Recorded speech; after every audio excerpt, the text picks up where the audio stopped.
Crush it with Maizex canola. Maizex Seeds is 100% focused on Canadian farmers. Your source for high-performance grain, silage, and grazing corn, as well as soybeans and, new for 2026, canola.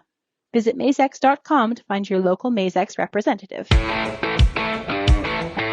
It's time for RealAg Radio on Rural Radio Channel 147 on Sirius XM.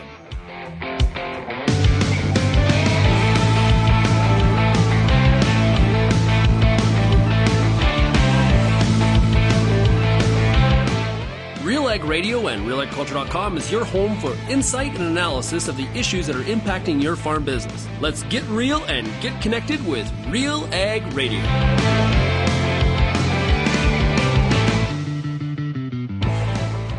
Welcome to RealAg Radio here on Rural Radio 147, Sirius XM. Shaun Haney, your host here on this Tuesday edition of the show. Thanks so much, everybody, for making RealAg Radio and Rural Radio 147 a big part of your workday. And as always, a big shout out to everybody listening out there on the RealAg Radio podcast as well. Well, today on the program, we got a special guest. We're going to be joined by Michael Langemeier, who is with Purdue University. He runs the CME Purdue Ag Barometer, really shedding light on the sentiment and the perspective of American farmers and ranchers. And we're going to compare the results there to what Justin Funk and I have been doing with RealAgristudies and the Canadian Farmer Sentiment Index. There are some similarities in terms of comparing Canada and the U.S. right now when it comes to agriculture, and there are some differences as well. So looking forward to this. This is something I'm always super interested in. Is one of the things that mainly drove us to start this Canadian Farmer Sentiment Index, and really happy that Michael's able to join us here today.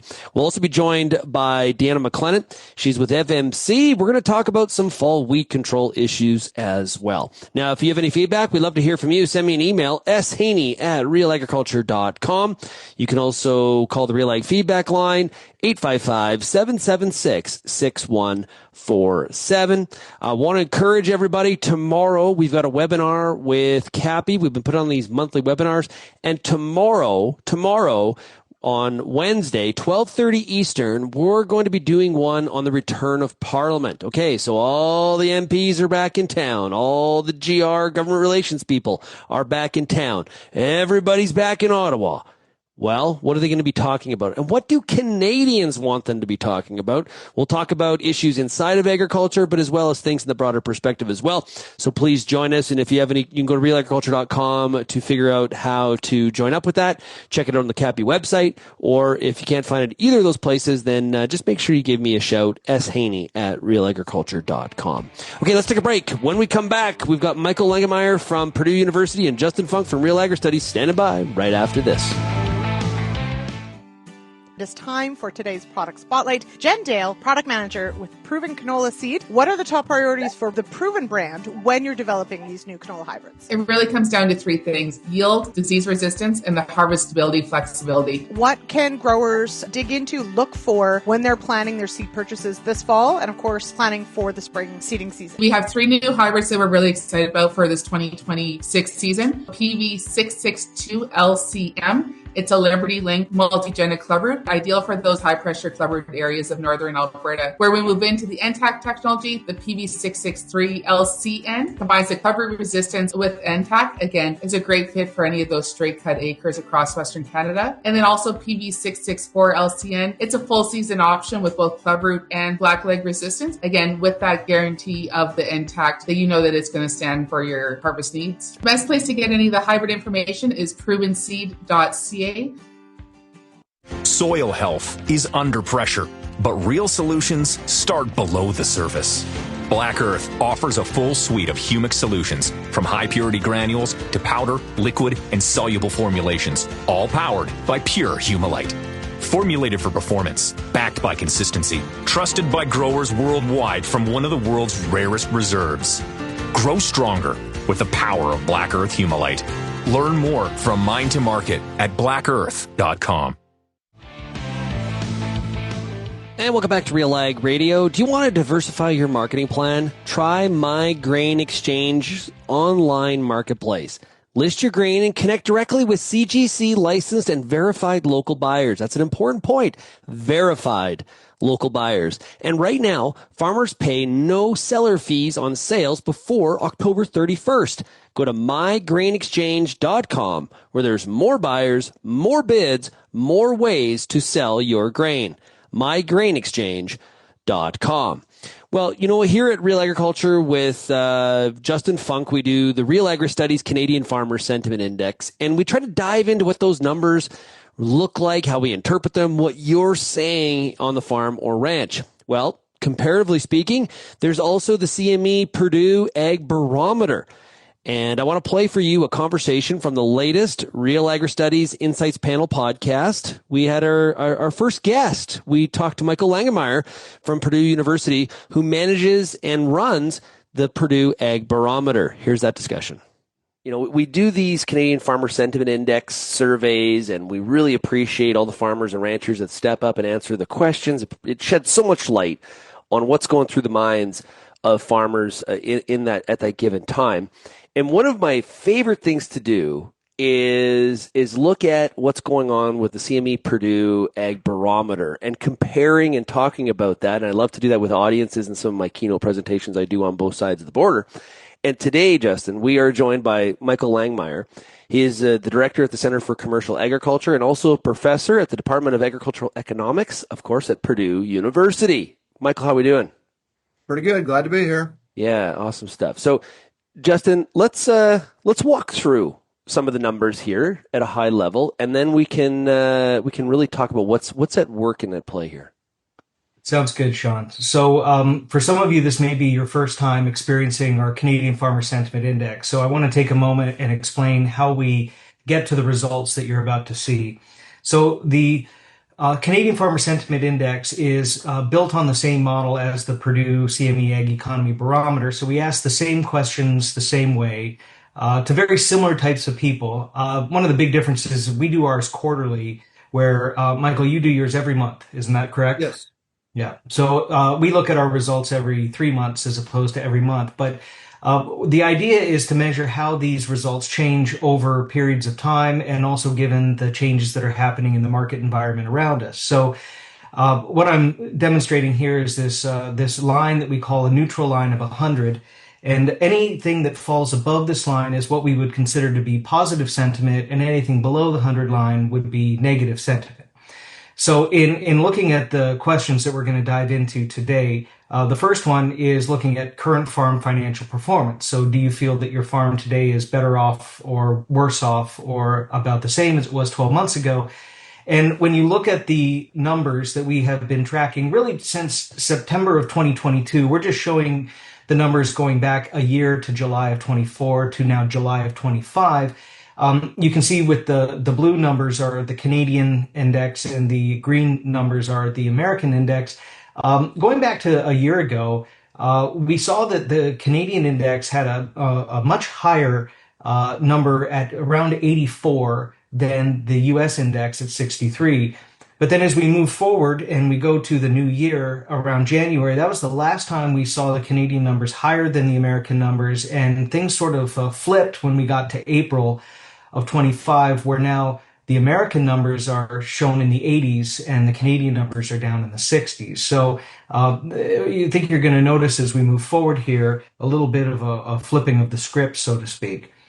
When we move forward to the future farm financial performance, we saw very comparative numbers in the mid to high 80s, in the July of 24 timeframe. But gradually we started to see a bit of a divergence as the U.S. numbers started to breach the 100 mark here, now at 113 in January of 25, while the Canadian numbers stayed in the 80s and started to decline into the 70s. Now, we do see in July of 25, the U.S. numbers dip below that 100 number at 96.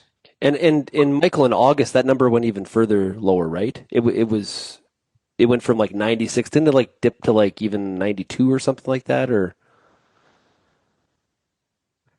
Yeah, I haven't looked at the most recent number relative to this chart, but I think you're right on that one. Yeah. Yeah, so it weakened a little bit in August, the U.S. number. Yep. Okay, that's what I thought. So, in looking at the optimism towards the ag economy, here we're looking at a 12-month outlook on the ag economy, and very similar numbers, January and October in the high 50s, low 60s. But then all of a sudden in January of 25, you see this huge divergence where the Canadian numbers drop to the 30s and the US numbers bump up to the 90s. Still not into positive territory, but significantly more positive than they were in October. And you can see that they remain higher than the Canadian numbers, but declining, into sort of the high to mid 70s.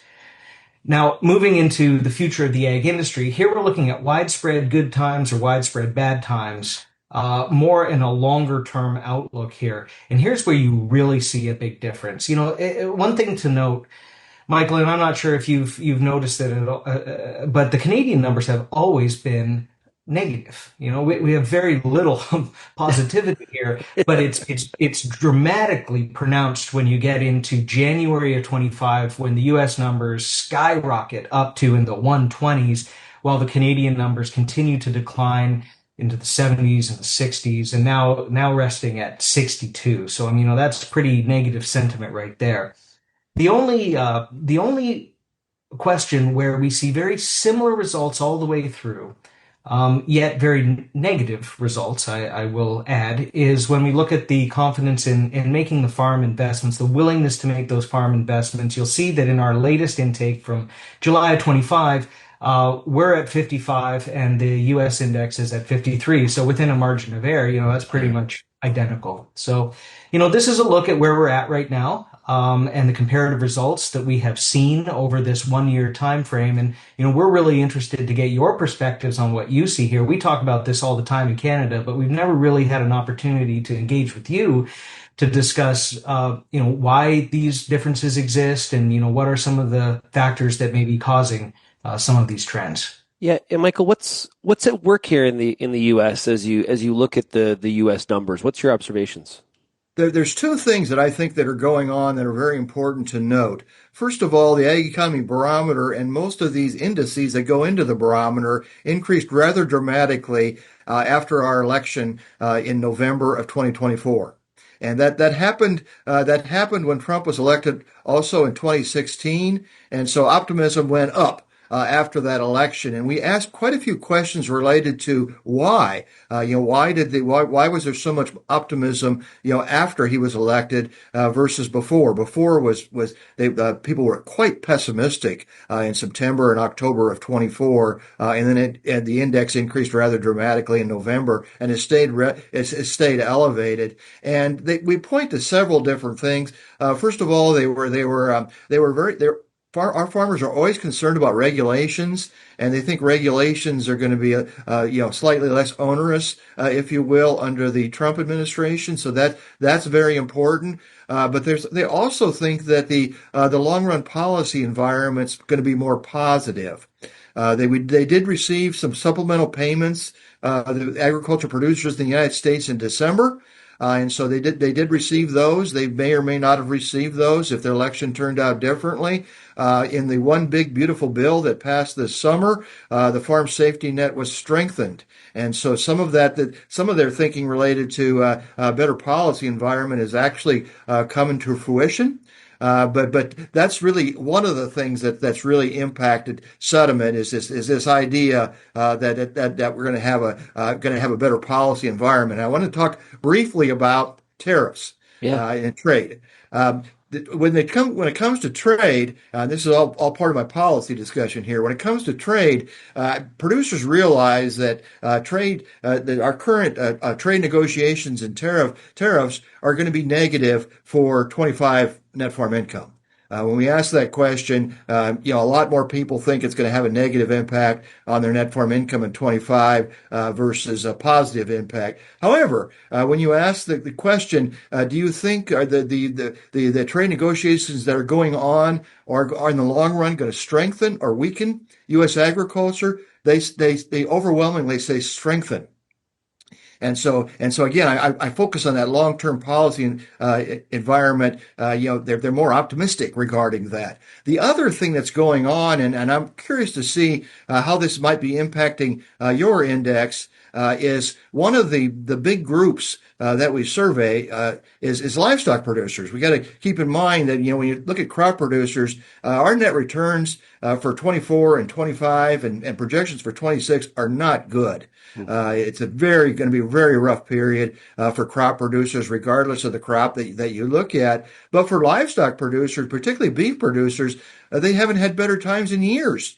And so that particular group is very optimistic relative to the crop producers, and so they're helping keep up this sentiment higher than it would be if we focus on exclusively crop producers. And so I'd be curious to see what percentage of the producers that you survey are livestock producers, specifically beef.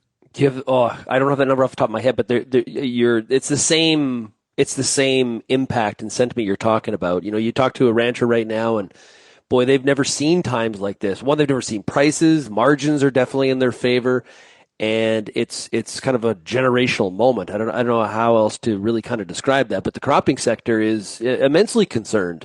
If you look at the Canadian producer, they're concerned about, well, obviously trade issues with the U.S., but there's also trade issues with China.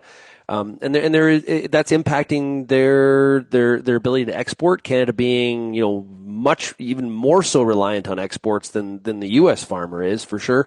Canada's only a population of 40 million people, right? And we produce a lot of stuff in Canada, and it all can't be consumed here, else we'll be eating a lot more lentils for breakfast, lunch, and dinner, for sure. And just like, I think your point about the political overlay here also applies to Canada. Remember, Canada had an election in the spring of 2025, and that hasn't helped. You have two things going on. One, the U.S. administration is politically aligned with the U.S. farmer for the most part. It's the opposite in Canada. Canadian farmers vote Conservative, and the Liberals won the last election, and so that has also impacted, I think, some of the results in the opposite direction, as one would expect. Justin, what are your thoughts there? I would completely agree with that. One of the other factors that we have seen too, and I'm not sure how deep you go in your analysis, Michael, but larger farmers tend to be a little more optimistic than medium-sized farmers. And I'm not sure why that correlation exists, but it does. And we also see more optimism among younger farmers as well, which I do think is encouraging. But, I think that in that case, experience impacts perspective. Yeah. And we don't report those results on a monthly basis, but we have done a couple of special surveys where we dig deeper into that exact topic, and we see the same thing. The larger producers are definitely more optimistic, and another group that's definitely more optimistic, and I don't know if you've asked this question before, is we ask a question every February, and we've also asked it on some special surveys. Does your farm intend to grow? And then we've got buckets. Yep. One of them is stay the same size. Another one is reduce size. And then we have buckets related to farm growth. And consistently, we see that about 50% of the farms that we survey intend to grow in the next 5 years. Those people are much more optimistic, just like you'd think they would be, than the people that are not expecting to grow. And so one of the things that fascinates me as I dig into the Ag Economy Barometer data in the U.S. is how much difference there is among the producers. It's just enormous. Regardless of the question you look at, there is so much difference in optimism and pessimism among the producers. It's not just farm type. It's not just farm size. It's just there. And I think that's also true of Michigan's consumer survey. And so I think that's just kind of the nature of the beast here. You've got people look at the world through different lens. And I wanted to speak briefly on that future of ag industry. Our producers have typically been fairly optimistic with regard to that question compared to the other questions. And when you talk to farmers in the U.S., for the most part, they're pretty optimistic long term. They get very down short term, like they are right now, the crop producers. But they've been through this before, because we have a lot of farmers in their 50s and 60s, and they've been through this before, and they have confidence they're going to get through it. Yeah. We'll be back with more of my discussion with Justin Funk of RealAgristudies and Michael Langemeier of Purdue University right after this quick break. Maizex Seeds is 100% focused on Canadian farmers because Canadian agriculture deserves a national seed company rooted right here at home. Known for high-performance grain, silage, and grazing corn, Maizex is now bringing soybeans. And, new for 2026, Maizex canola to farmers in Western Canada. Maizex is committed to helping you get more from every acre, field by field. Crush it with Maizex by visiting maizex.com today to connect with your local Maizex Seeds representative. The Canola School on RealAgriculture.com is a video series that showcases the latest in canola research and production agronomy. Learn from some of the best at your own pace through quick and timely producer-focused videos available on our YouTube channel. The Canola School on RealAgriculture.com is the quickest way to keep up to date on all the latest in canola production. Boost your canola IQ with the Canola School, brought to you by BASF, and visit canolaschool.com. Built on over 100 years of seed innovation and unwavering commitment to farmers, Pioneer 100 Series canola hybrids deliver a step change in yield performance and agronomic traits.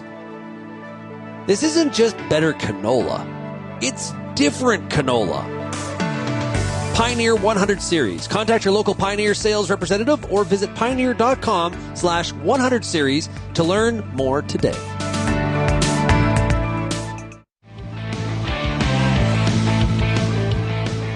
With deep roots in agriculture, MNP helps farm businesses make confident financial decisions. From planning to growth, their advisors are here to support your success. You can learn more at mnp.ca. That's mnp.ca. Let's continue our conversation with myself, Justin Funk of RealAgristudies, and Michael Langemeier from Purdue University, who runs the Purdue Ag Barometer. So on the point about the buckets of, is your farm staying the same? Is it growing? Is it shrinking? Justin, we've asked questions like exactly that. And if I remember correctly, we found the exact same results as what Michael's talking about. Mm-hmm. We have. And we've also seen, we look at what generation you are on the farm as well, looking at separate from age. Where are you in sort of the hierarchy? And that influences how people answer questions as well. Yeah, and so what's really at work here, I think, for those farms that are the most optimistic, one of the realities that I think people are going through with these tight margins on the cropping side, and the margin, the expected margins are actually, if you look at, compare USDA data to some of the StatsCan data, the profit loss situation is worse in the U.S. The worst of all is the forecast for what's going on in the Delta with cotton growers. It's minus like $400 an acre. Like it's nothing. It's like nothing else that is of any of the other crops. When you walk into your banker to do your loan renewal or go through your year in review, it's great to be optimistic, but the numbers are what the banker, that calls the tune for what happens going forward. And so I was saying to a group in Nebraska last week, one of the challenges here is that optimism is not collateral. No. And it's kind of like loan renewals could be a very touchy issue for some farms when they go talk to their banker here at year end. Yes, and we asked a couple questions in the latest survey, the August survey. Actually, we asked some questions related to loans, and we kind of combined answers from two different questions. First of all, we asked farmers whether they expect to reduce, stay the same, or increase their operating loans, and so that's the first question. And those that expect to increase their operating loans, we asked them the reason, and we have three buckets there. We have expand the farm, increase cost, and we have unpaid operator debt. And what we're trying to get at there is that unpaid operator debt. How many people are increasing their loans because of unpaid operator debt? And that combination, which I feel is a proxy for financial stress, increased dramatically. Even from February to August, we asked the same question in January. In January to August, increased dramatically, particularly for crop producers. And so it goes directly at what you're talking about here. Whether you're optimistic or not, if you're dealing with low net returns, and if you have a high debt to asset ratio, which producers that have less experience might be in that situation, or producers that rent a large portion of their acreage, this is tough conversation with the banker. You just have very little wiggle room, because if you have equity, as we know, you can fall back on that. But if there's not much equity on that non-current side of the balance sheet, I don't know what you do because, 26 does not look good. No, it does not. And I know I was looking at the ag, what do they call it? The Ag Economist Monthly Monitor that Yes. that Tyne Morgan does with I think it's like 65 ag economists. You maybe participate in that. I participate in that too. Yeah. And so what's interesting is that is agriculture in a recession? What I found interesting is that I think in July it was like 53%, but previously a couple months earlier it was like 75. It actually, the number had gone down, and a lot of the open-ended reasons that economists gave was that, until land rents or land values start to, maybe shrink a little bit, it's hard to argue that we're in a recession. Would you share that sentiment, or? I actually answered that question that we were in a recession because I was thinking about that question a little differently. And I was thinking about that question as from a crop production standpoint. And that's what I put in the comments. From a crop sector standpoint, we are definitely in a recession. I define that as very low income. When you look at the average net farm income per acre in 24-25 and projected in 26, it's the lowest we've seen since before 2007. So that's how I define a recession. I think financial stress is a different topic. I think we're also seeing a lot of financial stress in the crop sector, but when you combine the two sectors, because the livestock sector is so important to U.S. agriculture, when you combine those, it doesn't look as bad. Yeah. And so when you look at things from the national level, you look at U.S. net farm income, it can be very deceptive. Until you really dig under the hood and see if there's problems in certain sectors. And so that's how I thought about the recession. I realized that livestock sector is no way having a recession, but if you look at the crop sector, they definitely are. Well, to add to that, USDA came out with some income forecasts, and net working capital was liquidity was expected to increase. And at first glance, you're like, well, what? But it's again that livestock factor that yes. There's a lot of cash being created in specifically in the beef industry right now. And it really, there's people from all over the country answer both, our survey and the survey, the other survey that we were talking about, the economist survey. Yep. But it really depends on where you're at in the country. I think if you had some people in the Southeast, they would say that we're in a recession. If you have people in the Eastern Corn Belt where we don't have much beef, we have some dairy, but that's more in Wisconsin, Minnesota, we would say yes. But if I'm from Nebraska originally. If I would ask somebody in Nebraska and Kansas, they might not think so because there's so many people in those Western Corn Belt states that have some livestock. Yeah, and Justin, so from a whole farm perspective, it doesn't look as bad as if you're a corn soybean producer in central Indiana. Makes total sense. And Justin, when we do the East-West comparison on current farm financial and future farm financial performance, it's a little bit more consistent, it seems. We're a little bit tighter to each other. Yeah, in recent iterations of the study in particular, which is also interesting because, we also see a lot of farm size differentiation. We measure farm size by acres, but we also do by income, and income helps to, I think, take out some of the east-west bias and also look at the entire enterprise, not just the crop side of it. But yeah, we've often seen differences, and some of the other things we see differences, but recently in the indices that we're measuring here, the differences have not been that dramatic east to west. And of course, we don't look at things north and south. We're going east and west. Yeah, I guess we could in the future. I just don't think it would show any difference, at least to the same extent as the U.S. Numbers. Michael, confidence in making farm investments, and maybe Justin, just what we're asking here is right now a good time to make a capital investment? It's not will you make, is now a good time to do that. Is that correct, Justin? That's correct. Yeah. So we're both countries in July are like 55 and 53. So we're neck and neck. And previously it was 60 and 61. So both countries very negative. Michael, what are U.S. farmers telling you in terms of right now as a time to make capital investments?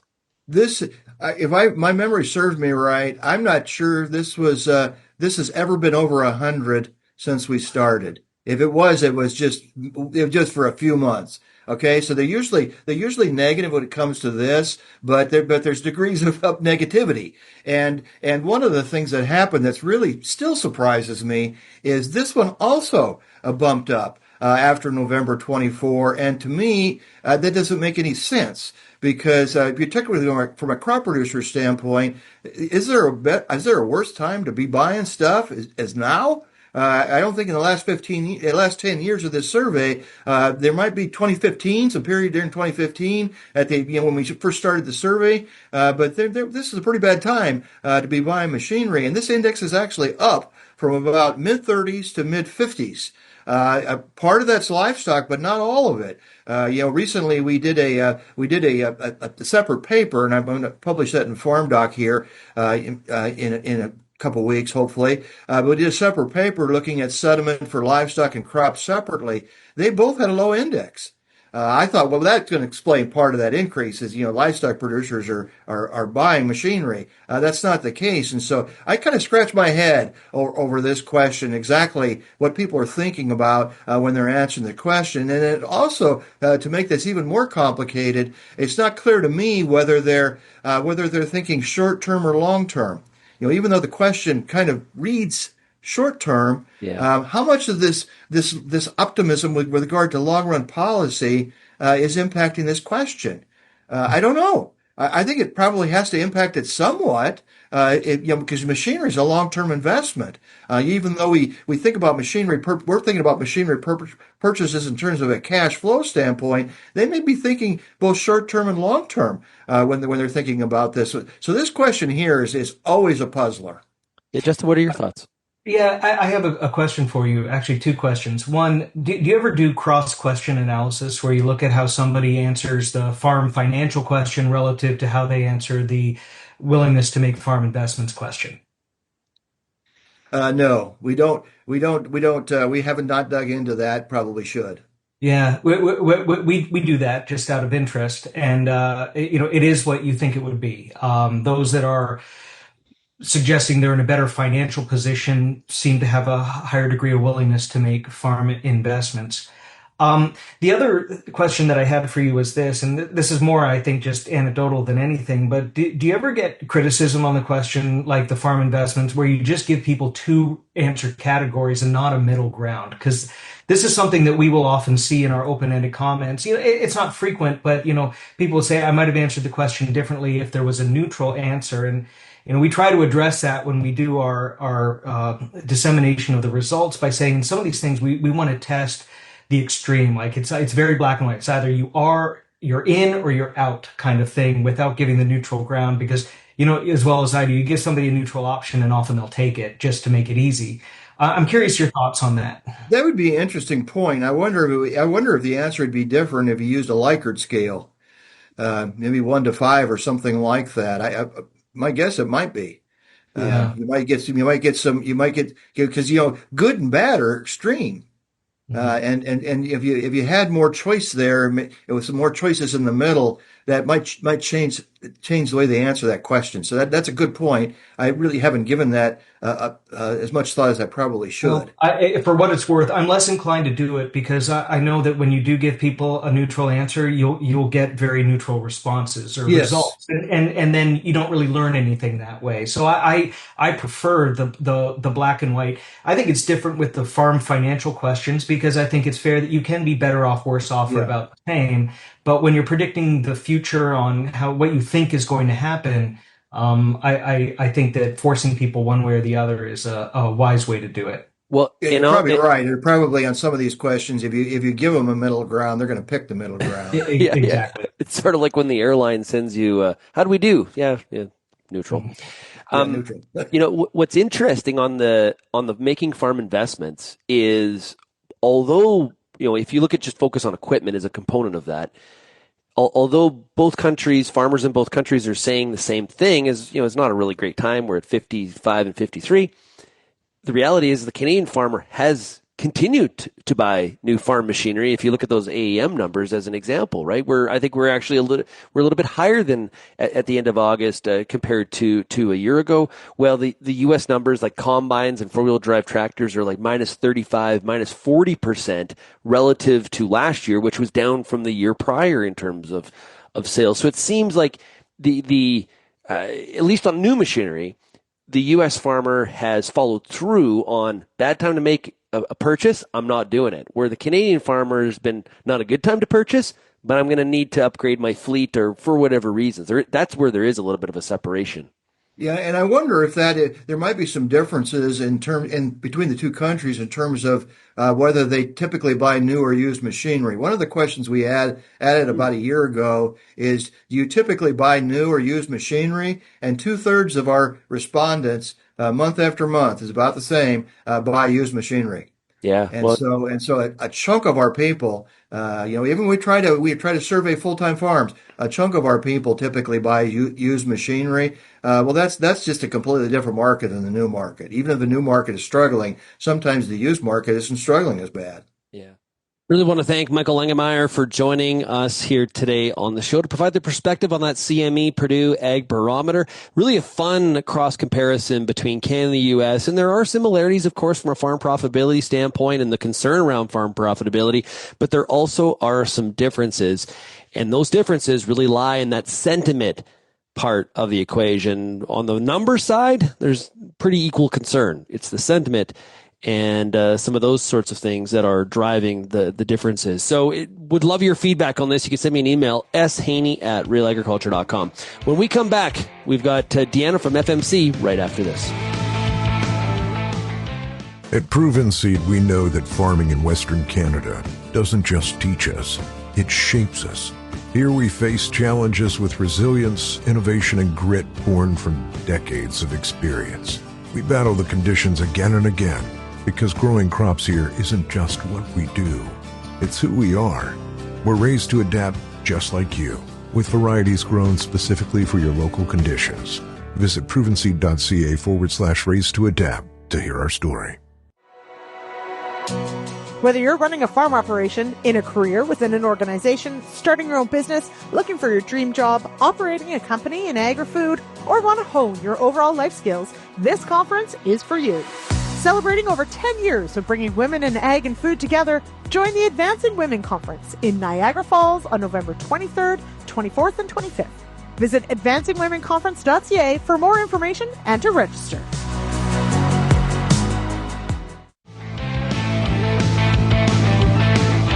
Well, it's the fall. There's lots happening when it comes to harvest. But there's a lot of other things we got to do and think about agronomically on the farm in the fall time period, because it really relates to what happens in in this case, 2026, next spring. And it's hard to get to wear multiple hats here. Thinking ahead, we're going to talk about some agronomic issues here today with Deanna McLennan, who is one of FMC's technical sales managers, and she is based out of Saskatoon, Saskatchewan. Deanna, how are we doing? I'm doing well. Thanks. Yeah. Okay. So I guess let's start off high level here. Agronomically, why fall applications when it comes to weed control? We do find fall is the best time of year to get the most out of some of the active ingredients to control some of the perennial weeds in the fall, but also to set ourselves up for next spring with some of the extended weed control products. With some of our burn-off brands, when we're thinking of perennial weeds, fall is the best time since these weeds are beginning to overwinter. They're starting to translocate water and nutrients down into their root systems.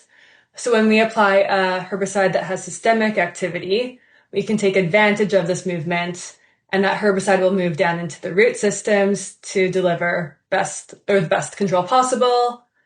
And then with the products in our extended weed control herbicide portfolio, so those are the soil applied products, fall application can help us get more consistent activation in the spring, since these products do require moisture to activate. So when we apply these products in the fall, we're guaranteeing early activation with snowmelt. Yeah. So and full realization here, there are some falls where weather works against you, and this decision, Mother Nature decides for you, and you get pushed to spring. Yes. What we're talking about here is when it's within your control, it's the decision, do I take care of, I'm done harvest, or I got a bit of a break here. What can I do today? Really consider fall weed control versus being a procrastinator like I am and pushing it off to the springtime, especially when we're talking about, like, for example, dandelions. That's a great example of where fall is such a better time to take care of them than waiting till spring. Yes, but it definitely is hard to find the time to make these applications in the fall. I know everyone's done with the year, done with 2025 and wants to move on, but it really is the best time to be, I guess, setting ourselves up the best for 2026. Yeah. But I get the tendency to just wrap it up for the year.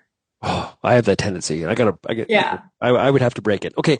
So there's some different options here. So we decide the time, we know we want to do this in the fall. There's the option of going with either like a burn off or a soil applied. Now these two main approaches growers can take in the fall here, like I said. Can you walk us through the differences and when maybe each of those approaches make the most sense? Okay, yes. So fall burn-off and the soil applied herbicide applications, they're made at sort of different times in the fall and they're targeting different weed stages. So the burn-off applications, they're made earlier in the fall, so closer to right when the combine moved off the field, and they're targeting emerged weeds. So for that timing, we want to make sure the weeds are still out there and actively growing, so they'll translocate that product, ideally, deep down into the root system. So we should be making those applications on the warm and sunny days. And if we're running into any frost events, I guess giving those plants a few days to recover before going out and spraying them. And then for the extended weed control herbicides, those applications can happen later in the fall. So after Thanksgiving would kind of be one of the time frames we use. So these herbicides are being applied directly to the soil. And we are targeting, I guess, next year's weeds that haven't germinated yet. Okay. So in the spring, once these products activate, we'd expect 4 to 6 weeks of control in the spring then. So there we're working for the carryover, Exactly. Okay. Yeah. Okay. So let's just, because we talk about this a lot with, say, anhydrous ammonia, timing is and temperature are important. So let's just once again go through those timing considerations for both those, just so we have it straight. Yes. So for the fall extended weed control applications, another guideline we use is waiting until the soil temperatures dip down to below 10 degrees. So the reason why we want to wait until that soil temperature is lower is because these products are broken down by microbial degradation. So if we wait until we have cooler soil temperatures, if that product does happen to get activated, any breakdown would be minimal because the microbes are kind of shut down for the winter at that point. However, I will say that is just a guideline since it's so hard to know how much time we'll have in the fall. We don't know when we're getting that first snowfall or once it will freeze. So if there's an Alberta clipper in the forecast and the soil temperatures are slightly too high, I would recommend going out and making that application if you have a good spray day. And with these extended weed control products, after we apply them, those products will just sit on the soil surface. They won't go anywhere. They won't bind to the green crop or weed material, and they don't break down by sunlight. So they'll be sitting there waiting until next spring. Let's assume I've followed your timing recommendation. I've done a soil applied. I'm now in the spring of 2026. I can't believe it's already here. What are my expectations when I'm in that time period? Okay, so in the next spring, once that snow melts, that snow and that moisture will move the active ingredients into the upper layers of the soil profile. And then that herbicide active ingredients will be available there. It will be available in the soil water.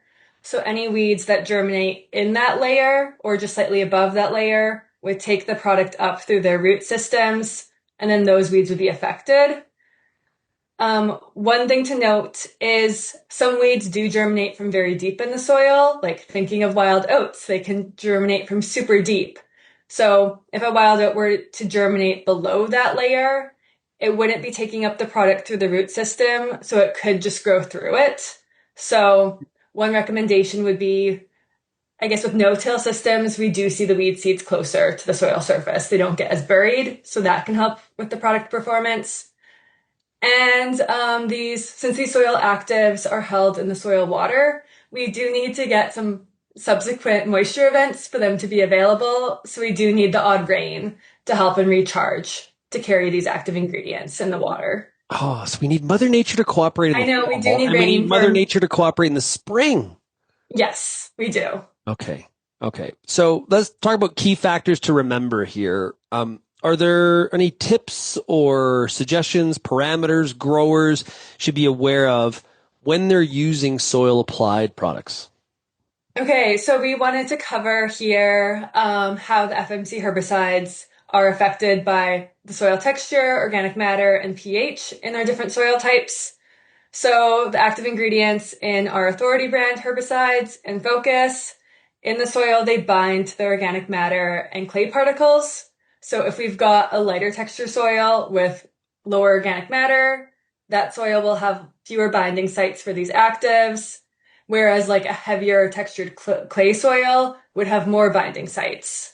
So if we apply the same rate of product onto the heavier textured soil, we'd have less product available in the soil water, since more would be bound to the clay and the organic matter. And then we also have soil pH that also influences how these active ingredients are available in the soil water. So for our brands, so the Authority brands and Focus, when we have higher pHs, the active ingredients are more available. I don't want to get into why, because that's super, super technical, but that's just be over my head anyway. It doesn't matter. All good. But just in essence, that's why we structure our rates and the restrictions on our labels the way we do. Some of our product rates are based off of soil organic matter, since we need those higher rates on the heavier soils. And then that's also why we have some pH restrictions as well. Okay. So is it a good idea then if I am thinking about doing soil applied herbicides, that I have a soil test, I know my pH, I know my soil type, and I talk to my agronomist about that kind of up front, and to make sure that that's in line with the product performing at its top ability? Yeah, definitely. Especially from field to field, there can be so much variation, and your agronomist would be able to walk you through that. Okay, I actually wouldn't have thought of that. So I think that's a great, maybe that's something that growers think about all the time, but I think that's a really good point. We're trying to make this you want to be as effective as possible, right? So when we talk about, hey, it costs this per acre to apply this product, whether that's the fall burn off or that's a soil applied herbicide, we want to make sure that whatever one we're choosing, we're getting the biggest bang for our buck, right? We're making sure that we're giving it all the opportunity to perform at the highest level possible.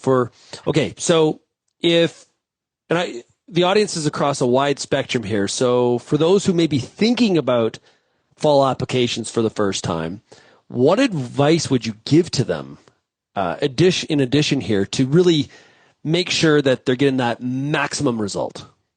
Okay, so for those soil applied applications, once that layer has been applied across the soil surface, we don't want to be disturbing it. So complete any other passes, so tillage or heavy harrowing, before you go out with your sprayer. We also recommend, our products can be applied with glyphosate if you want to, get advantage or use the fall to get that heavier burn down control of perennials, but you don't need to apply glyphosate. They can all be applied by alone.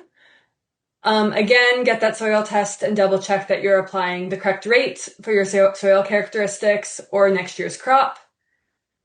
To get good, smooth coverage across the soil surface with our soil applied products, we do recommend using 10 gallons of water just to get an even layer. We also do recommend using 50 mesh screens as well, just because these are clay-based products, so they do need a wider screen. And I know I have been talking about how great fall applications are, but spring applications can be a better choice in certain scenarios. Thinking of sunflowers or soybean fields in Manitoba, those are planted later in the spring there. So a spring application might line up better for when those crops, the later seeded crops, are emerging and when the weeds are germinating. or if you're someone that has a higher disturbance drill, I guess with openers greater than 2 inches. We would recommend spring application just to avoid some striping in that layer. Oh, great stuff. Well, Deanna, thanks so much for joining us here today. Really appreciate it. This is an important discussion, as we know that weeds left in the field, allowed to perform at their maximum result, they're taking away yield from us. And if they're taking away yield, they're taking away money. And we don't like that in today's time. So, Deanna, thanks so much for joining us here today. No problem. Thank you.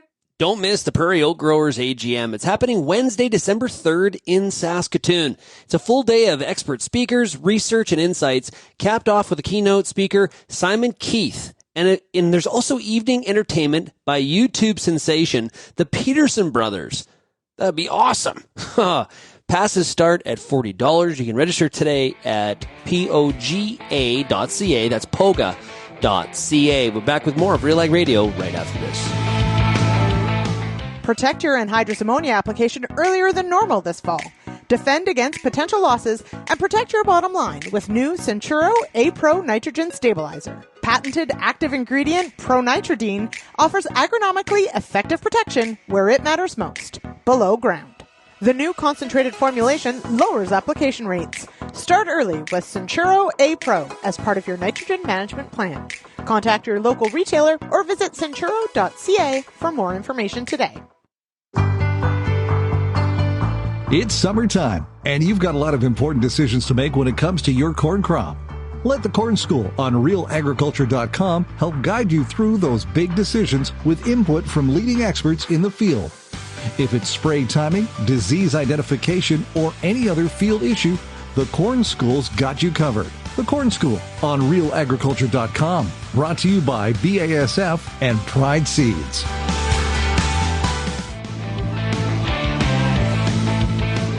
And welcome back to RealAg Radio here on Rural Radio 147. Covered a lot of ground here today. I really enjoyed the conversation with Michael Langemeier from Purdue University and Justin Funk from RealAgristudies. I think there's a real opportunity going forward to do more of those cross comparisons.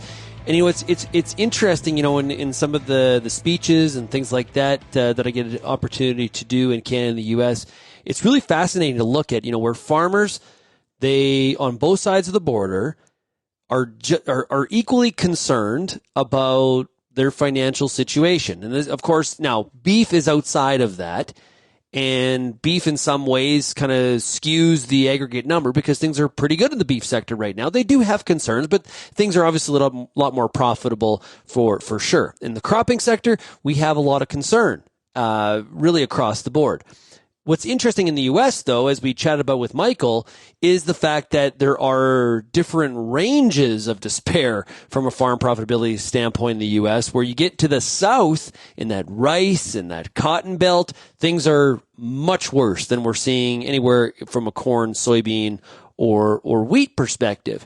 In Canada, there's a lot of concern when it comes to the trade front and what is demand going to look like. And there's not the population of 350 million people to maybe backstop some of that loss in export demand potentially, although that will not be a solution whatsoever based on the size of U.S. agriculture. So there's a lot of similarities, a lot of differences, and we're going to continue to unpack those over the coming weeks and months. I know next, Justin and I, for the RealAgristudies Insights Panel podcast, we're going to be looking a little bit at those differences in Canada between the cropping sector and the beef sector and really try to separate those two and look at how they are different and they're in different trajectories when it comes to some of the outlook and some of the current and future financial performance indeed. Now, it's not an easy street, though, for the beef market. There's a lot of risk. You want to look at increased risk in 2025, you just look at what a feed yard has to pay to place cattle into their yard right now. Or, a rancher thinking about, do I want to increase the size of my herd? Things like that. There's a lot of risk, but there is some profitability to backstop them right now for sure. If you have any feedback on today's show, we'd love to hear from you. Send me an email, shaney@realagriculture.com. Thanks so much for getting real and getting connected with RealAg Radio. We'll chat again tomorrow. Cheers, everybody.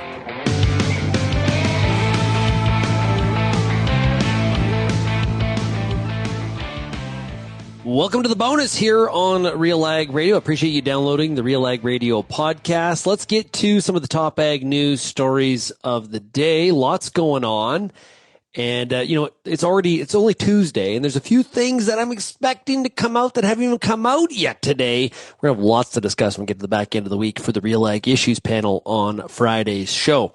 Okay, up first, we've got Chrystia Freeland is leaving her cabinet post as Transport and Internal Trade Minister to become Canada's new special representative for the reconstruction, of Ukraine. Obviously, Ukraine, a very, very important subject for her. She has worked in the region. I read a book about Putin one time where he described her as one of the best spies he's ever encountered. I'm paraphrasing there, but she has a background that's Ukrainian. And she's always been very passionate about this Russia-Ukraine war. So that shift, not surprising. I'm not even sure if people are surprised that she is leaving government, given the fact that she did not win the Liberal leadership and lost out to now Prime Minister Mark Carney. Prime Minister Mark Carney announced in a statement on Tuesday that she will take on the role while remaining a member of Parliament. He said Freeland is uniquely positioned for the job, given her work as former Minister of Finance, Foreign Affairs, and International Trade. Freeland had returned to cabinet under Carney after publicly quitting ex-Prime Minister Justin Trudeau's front bench, which all precipitated his departure from politics. Remember that Monday? Things were pretty interesting politically when she stepped down. She said in a separate statement that she does not intend to run in the next election. After 12 fulfilling years in public life, I know that now is the right time for me to make way for others and to seek fresh challenges for myself, she said in a statement.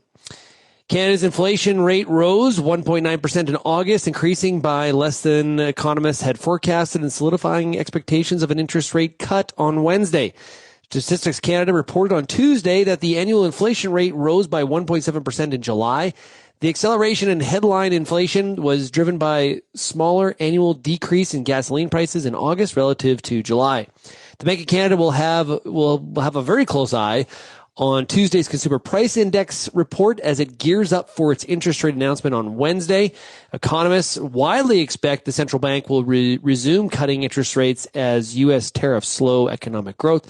The Federal Reserve also meets on tomorrow, Wednesday, and is expected to probably, I think the smart money's saying a 25 basis point cut there as well. Now, there's a story on Friday in the Wall Street Journal, which there hasn't been much follow-up to it, to be honest with you. I've heard a little bit of discussion about it on Bloomberg, but everybody's running off of this story that was in the Wall Street Journal related to the agricultural company Corteva, which all of our audience is very familiar with. This was the combination of Dow DuPont Pioneer. It's mulling a breakup that would separate its seed and pesticide businesses into two separate companies, according to people familiar with the matter. The company has a market value of around $50 billion and could unveil its plans soon, assuming the talks don't hit any last-minute snags, according to sources. Corporate unwindings have taken center stage in 2025. This is not uncommon, with companies including Kraft Heinz and Warner Brothers Discovery bowing to investor pressure to do so. Corteva itself was the result of a spin-out, as I mentioned, from the conglomerate of Dow DuPont in 2019. Its share price has climbed nearly 150% since then, so if you were in early, you're feeling pretty good about it. The company supplies farmers growing everything from soybeans in Iowa to corn in Brazil. Of course, it is one of the majors in seed and crop protection products. And one would have to think that a lot of this has to do looking over across the aisle to one of their competitors, Bayer, where there's a lot of liability concerns around glyphosate. And Corteva has not necessarily that concern, but this is a risk mitigation strategy for investors. So one person described it to me on Friday when I shared the link with them. They said, smart. Okay. So we'll see if this progresses any further. Of course, there could be some snags. This is a time period where we're going to see a lot of momentum between these breakups to create more, better situation for investors. And we're also going to see a lot of mergers, companies coming together for increasing shareholder value as well.